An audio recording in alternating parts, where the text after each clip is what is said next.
how to properly water your laurels. This photograph shows a laurel that has been stressed by a lack of water. This laurel has passed its wilting point, a point at which it will not recover well from the stresses that it has undergone. This photograph shows two laurels. The one on the left is properly cared for and watered.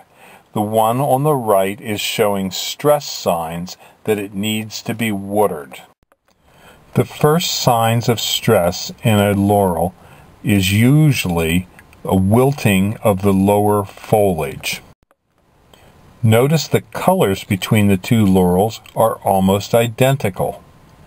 This is because the laurel that is stressed has not reached its wilting point, and if water is added soon, it will revert to a nice, upright, and erect posture of the leaves. So color alone is not a good determinant factor for whether these plants are stressed. The reason this laurel got stressed in our nursery was that the water line leading to it, the feeder line that we used to water it, became disconnected. So all we had to do was reconnect it and start hydrating the plant again. The best method to determine whether a plant is dry is not watching the foliage drop, because you don't want that to occur, is using your finger to feel the root mass and see if it's moist. It should always be moist, not wet and not dry. If you overwater the plant, that can also be detrimental to its health. Overwatering will cause the roots to starve for oxygen. So that can be a stress factor as well. So be careful you don't overwater. Just try and maintain the plant at a situation where the root mass is moist, not wet, and not dry. Just because it's raining doesn't mean that the plant will get adequate moisture. When it rains, the foliage can trap moisture and keep the moisture from reaching the root mass. Additionally, the foliage can drop water off the foliage away from the root ball, and therefore the plant does not get the moisture it needs. The surrounding area may be moist, but not the root ball.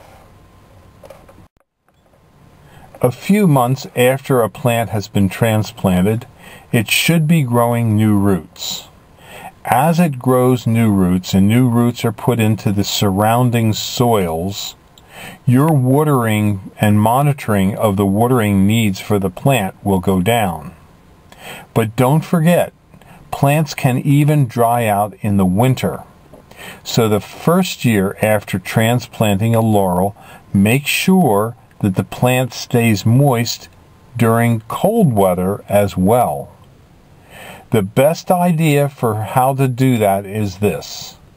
If it has gone up outside in temperature above freezing, it's time to check your laurels for the moisture at the root mass. Just again, use your finger. Your finger can tell the score. Touch it, see if it's moist or dry. If it's moist, you're okay. If it's dry, you need to add a little moisture. But don't add it if the ground is frozen. It likely will freeze on the surface of the ground and prevent oxygen from getting to the roots. Make sure that when you add water that it can go and soak into the root mass, not just float on top of the ground. These tips can help you raise a healthy, vibrant laurel. If you have any questions about watering, give us a call at 215-651-8329. We deliver and plant lots of skip laurels and other screen and hedging plants to the eastern U.S. states. Again, this is Highland Hill Farm, hoping you have a successful time transplanting and maintaining quality plants in your landscape. This is a view of some of the many trees we stock at Highland Hill Farm. We can ship to you on our trucks by tractor trailer, or at certain times of the year many of these plants can be sent by UPS. So give us a call at 215-651-8329 for trees and shrubs.